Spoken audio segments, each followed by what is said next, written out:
Hello everyone, আসসালামু আলাইকুম রহমতুল্লাহ। আশা করি সবাই ভালো আছেন। আজকে আপনাদেরকে স্পিকিং পার্ট 3 নিয়ে কিছু কথা বলার চেষ্টা করতেছি।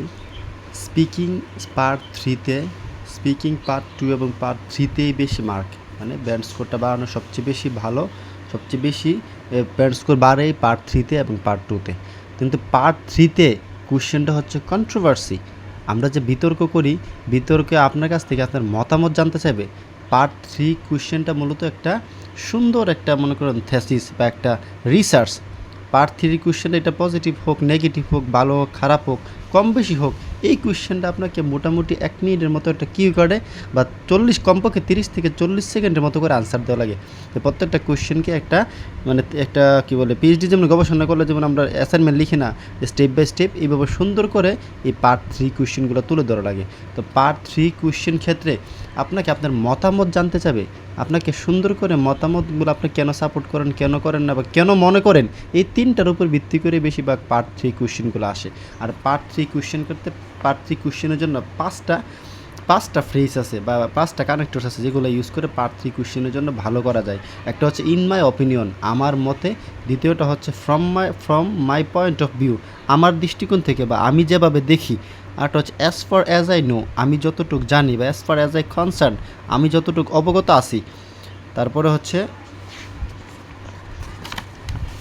আই স্ট্রংলি বিলিভ দ্যাট, আমি দৃঢ়ভাবে বিশ্বাস করি যে ফ্রম মাই পার্সপেক্টিভ, আমার দৃষ্টিভঙ্গি থেকে, আমার অভিমত অনুযায়ী।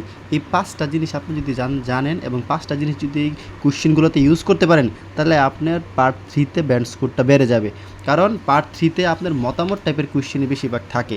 যেমন এই জায়গায় বলছে, why do some people fine internet addictive, কেন মানুষ ইন্টারনেটে অ্যাডিকটিভ, মানে আসক্ত, কেন মানুষ ইন্টারনেটে আসক্ত। তো তুমি হোয়াই টু সাম পিপল, কেন মানুষ ইন্টারনেট আসক্ত, এটার জন্য আপনি ইন মাই অপিনিয়ন, আমার মতে বলতে পারবেন না।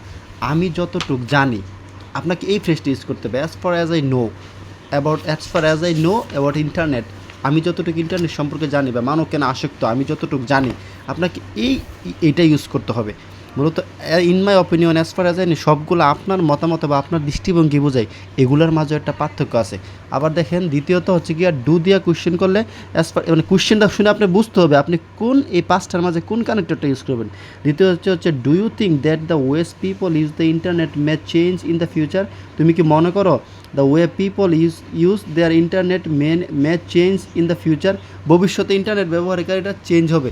এখন তুমি কি মনে করো যে ভবিষ্যতে চেঞ্জ হবে?